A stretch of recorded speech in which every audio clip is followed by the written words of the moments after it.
Mr. Amador, you speak to the judge, but there is nothing you can say to justify these crimes. Welcome back to Time Served, the channel that scans the docket so you don't have to. I'll just give you some keywords here. Juvenile, speeding, stolen car, chase, deadly weapons, mom. Yikes. This sentencing hearing isn't as great as judge's news specs, but it's pretty good. Pretty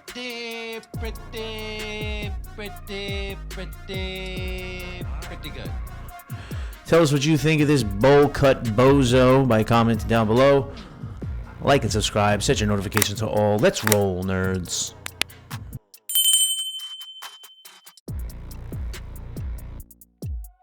(2024) CR 3037 and 2024 CR 3038. State of Texas versus Jose Amador. Can I have parties announced for the record for the state? Orlando Costa, known for defense. And are you Jose Amador? Yes, ma'am. All right, we're here for sentencing.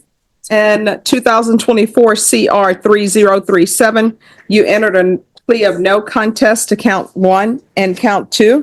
The court found there was sufficient evidence to find you guilty.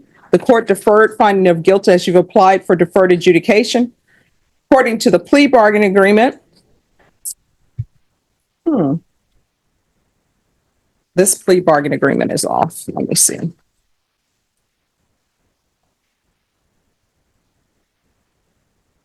All right, we can go off the record. All right, so you all only went. There was an issue in regards to one of the counts that they waived and abandoned, and that it was not a.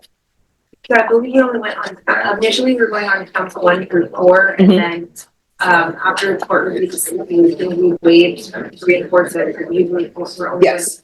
So on the plea bargain paperwork, if you all could initial, because it's still on there that you are proceeding on counts 1 and 4. Judge, you're in the record really quick. May 6th, the trial date? I'm sorry, when? May 6th. That's Amador? All right. No, Beltran. Beltran. That's Arlene Gay's client. All right. Thank you. You're welcome. And she can be excused, correct? Yes. Okay, I'll let her know. Thank you. We're back on the record. So in cause number 2024 CR 3032, according to the plea bargain agreement, you entered a plea of no contest to counts 1 and count 2. The punishment is to be assessed at a cap of 4 years in the prison. The state is silent on your application for deferred adjudication, and there's a $2,000 fine. And there are cases that are running concurrently and some that are being taken in consideration. And then, and cause number 2024 CR 3038, you entered a plea of no contest. The court found there was sufficient evidence to find you guilty. The court deferred finding of guilt. And that case is an evading. The other case is an aggravated assault with a deadly weapon. And in the evading case, your plea bargain agreement was for a cap of 4 years. There's a $2,000 fine, no application for community supervision. The state is silent on your application for deferred adjudication. This case is running concurrent with your other case. And also there are cases to be taken in consideration. All right.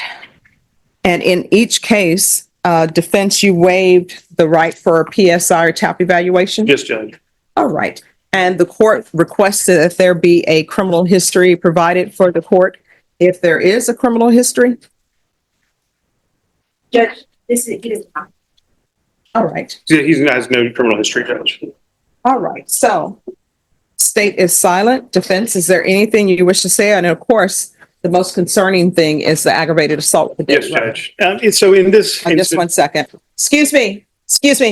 Can't talk behind the court reporter. We're on the record. If y'all wish to communicate, ask the deputy, and the deputy will move you when they have room. All right, defense.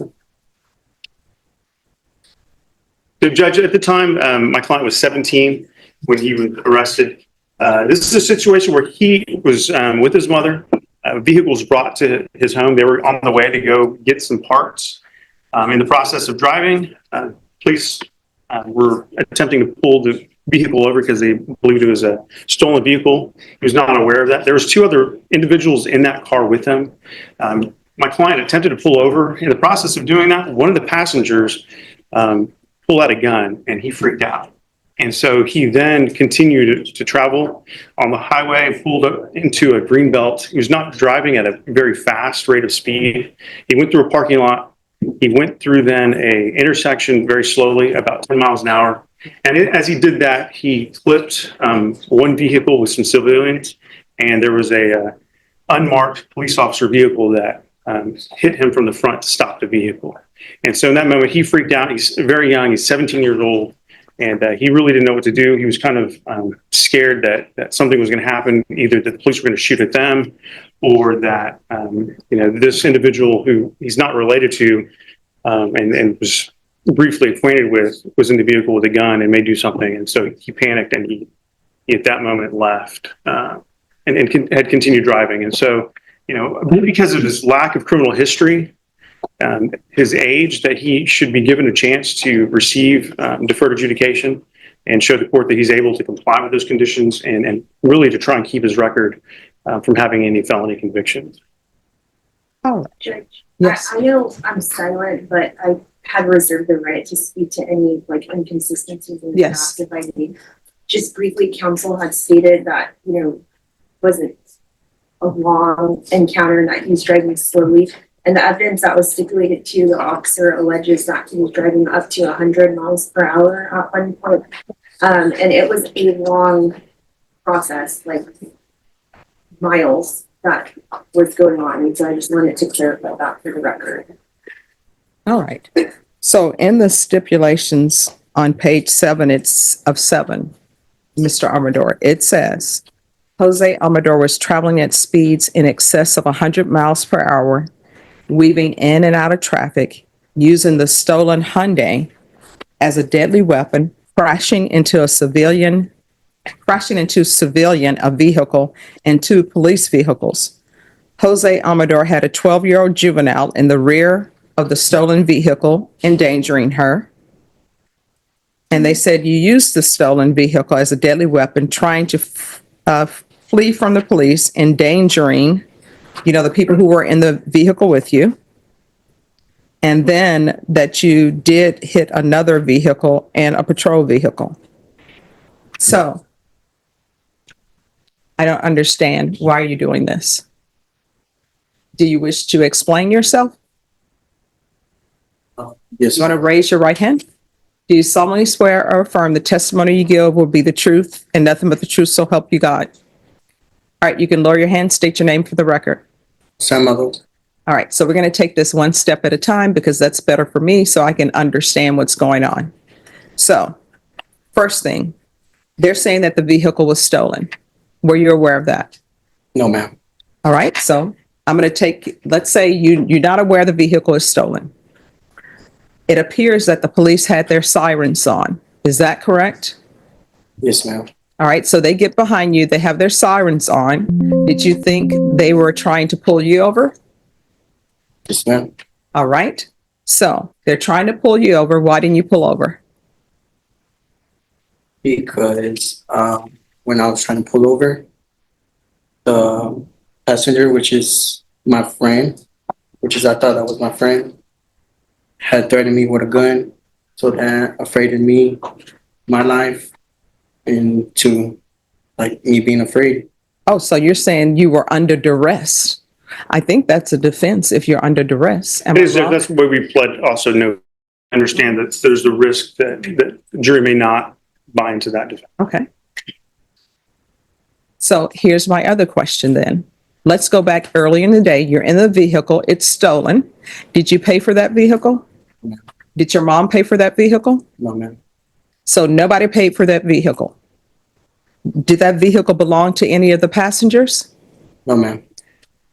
All right. So, yes. I think an important question would be to ask him how that vehicle came to. Oh, I mean, you can ask that question, counsel. So, Mr. Amador. Well, just one second. Let me finish and then you can. So you never paid for that vehicle. And how old were you when this happened? 17. All right. So you're 17. You're in the vehicle with a 12-year-old juvenile in the back seat. What day of the week was this?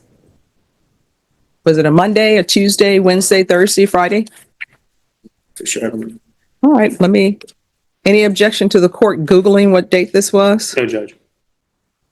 All right, and according to Google, that date, the only holiday that date was the Feast of the Immaculate Conception and the National Chocolate Brownie Day and National Christmas Tree Day and National Lard Day.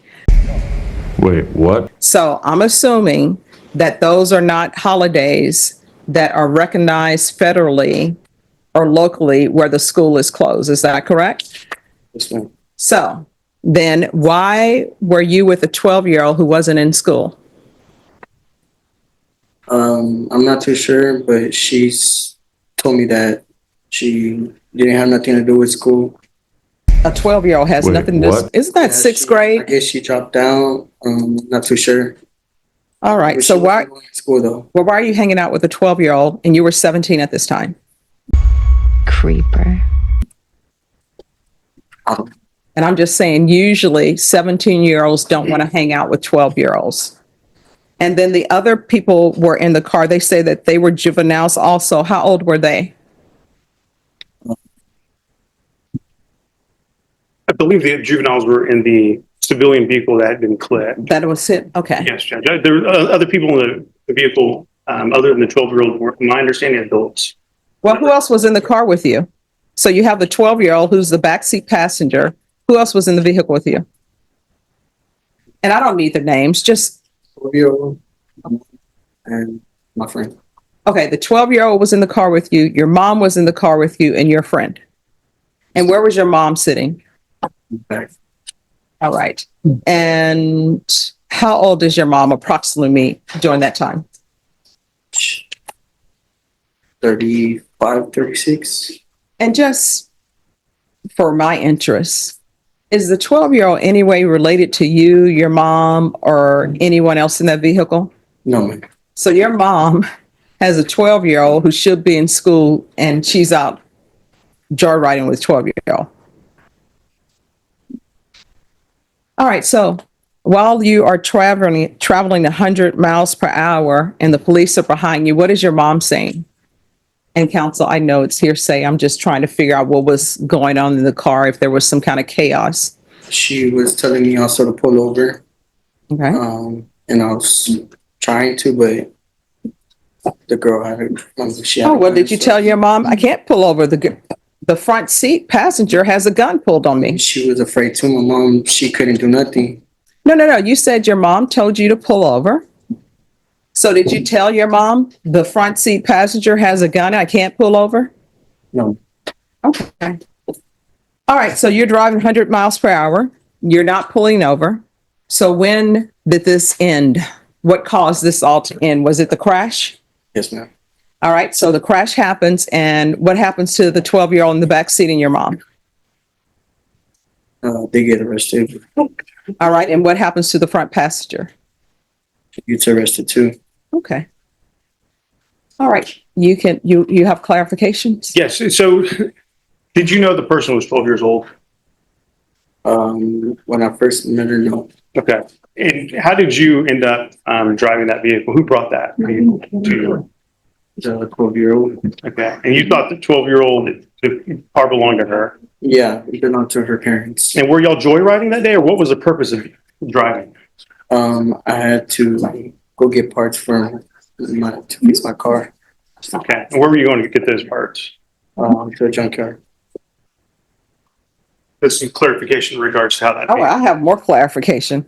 So you're telling me a 12-year-old comes to you driving a vehicle and you have no questions about that as a 17-year-old? Yes, ma'am. I mean, And your mom had no questions.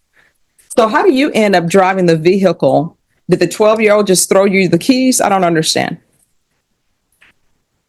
she didn't have no keys there.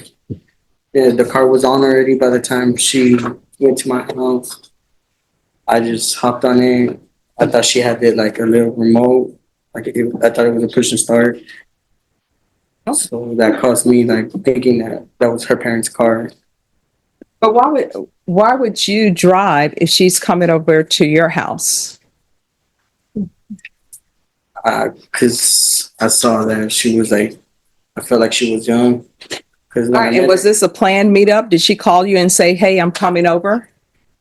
no, I asked her if I can borrow one of her parents' car, and she said it was fine. So All right, this story is getting a little bit off track, and it's, well, Judge, when I if I may, say off track, I it's, believe that the 12-year-old, she's a juvenile, but I think she also has subsequently been arrested for unauthorized use of motor vehicle. okay. All right, any questions from the state based upon the answers that the court has received? So Mr. Oliver, you stated that you didn't know that that vehicle was stolen, correct? correct. But when you began to drive it that day, I mean, you had to have seen that the door handles were broken off, correct? Yes, ma'am. And so that didn't indicate to you that something was off with that vehicle? No, I mean, there's some vehicles have broken handles too. So you think that's just normal? No, Okay, and it didn't have keys to operate it, so how was the vehicle started and how were you operating it? I don't know how she started it. What was in the ignition when you were operating the motor vehicle? I'm not too sure. And so you stated that you were under duress because the juvenile, or that you felt that your life was being threatened because the juvenile had a gun, is that correct? Is that your testimony? Yes. Okay, and so, and the evidence that was stipulated to, which is the police report, Sheriff Deputy with the Garrett County Sheriff's Office states that she observed you crash into a marked SAPD patrol car and continue going. So if you were scared for your life, don't you think that that was a good time to, you crash to maybe notify police that you were scared and that the juvenile had a gun? Right?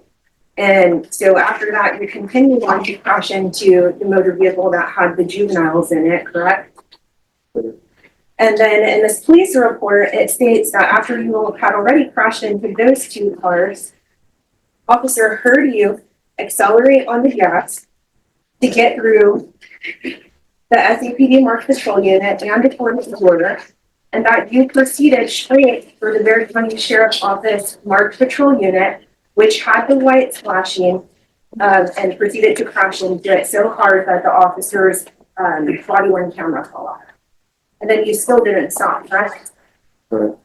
And you don't think that would have been a good time to maybe notify police that your juvenile had a gun and that you were scared? Yes. It would have, right? And then after you get in a crash and you stop, you still don't comply with the police, correct? Correct. You take off evading, right? Yes. And ultimately, you don't even stop. You have to deploy the taser on Judge, you, at this correct? point, I'm going to have to object that I don't believe the state's remaining silent. This goes outside of the scope of, I believe, what our question was. All right, with regards to the question about you said tasing or something? Yes. All right, so that objection will be sustained. I think it's going beyond the facts or beyond the scope of my questioning and the defense's questioning and whether or not he is being dishonest. I understand, but it was just going to, their assertion about the juvenile, but I understand. Thank you. All right, counsel, anything else? No, Judge. Anything else you wish to say? All right. In each of the cause number, the court is going to deny your application. Defense, you want to speak towards the cap? Judge, just that he's a young individual. He's never been in trouble before. This is obviously entering a conviction on his record is going to do a great deal of damage just towards his life. And we ask that you consider the minimum in this case. All right. And cause number 2024 CR 3037, court will find you guilty in count 1 and count 2. Count 1 and count 2 will run concurrently. The court will sentence you to 3 years in each count. Give you credit for any time served. There's a $2,000 fine. Time and money to run concurrent. This will run concurrent with 2024 CR 3038. And State will take in consideration 2024 CR 2939 and 2024 CR 3039. Is there any objection to me changing what is running concurrently? Because there's still count 3 and count 4 listed. All right, No objection to that. thank you. I just don't want there to be a mistake. All right, and that cause number, did you review the document entitled Trial Court Certification of Defendant's Rights to Appeal with your attorney? Did you understand it and sign it? Because this is a plea bargain agreement, because I followed your plea bargain agreement, and because you waive your right to appeal, you do not have the court's permission to appeal. Because this is a felony conviction, you're not allowed to own or possess any weapons or ammunition. If you have a question over what a weapon or ammunition is, you'll need to speak to an attorney. Do you understand? Yes, ma'am. And I'm so sorry, in that cause number, there's also an affirmative finding of deadly weapon. And cause number 2024 CR 3038, the court is finding you guilty. The court will sentence you to 3 years in the prison, give you credit for any time served. There's a $2,000 fine. Time and money will run concurrent. This will run concurrent with 2024 CR 3037, taking consideration 2024 CR 2939 and 2024 CR 3039. Did you review the document entitled Trial Court Certification of Defendant's Rights to Appeal with your attorney? Did you understand it and sign it? Yes, ma'am. All right, because this is a plea bargain agreement, because I followed your plea bargain agreement, and because you waive your right to appeal, you do not have the court's permission to appeal. Because this is a felony conviction, you're not allowed to own or possess any weapons or ammunition. If you have a question over what a weapon or ammunition is, you'll need to speak to an attorney. Do you understand? Yes, ma'am. All right. You have something for me? And we can go off the record. Here's the thing. I understand that there are some issues going on in your life because your mother should never have been in that vehicle with you. Your mother knew that that was a 12-year-old who should have been in school. So I understand that you have a hard life. You are creepy as shit. But this is what you're going to have to do. You're going to have to find in yourself what is right, what is wrong, because it appears that your mom is not that person to instruct you. You understand? Yes, ma'am. So when you get out of prison, do not become one of those people who becomes institutionalized. Do not go to prison and get all these prison tattoos. If something happens and you must get a tattoo, don't get a tattoo on the face. Don't get the teardrops. Don't do any of that. Because when you get out of prison, when people see teardrops and all these other facial tattoos, they know it's prison tattoos, and then they don't want to read the book. They're looking at the cover. So you still can do something with your life. You're young. They have free education at the prison. You can even get a degree at the prison. You understand? Yes, ma'am. All right. Good luck to you. And when you get out, if you need anything, I'm still here. Come back and I'll help you out. Okay?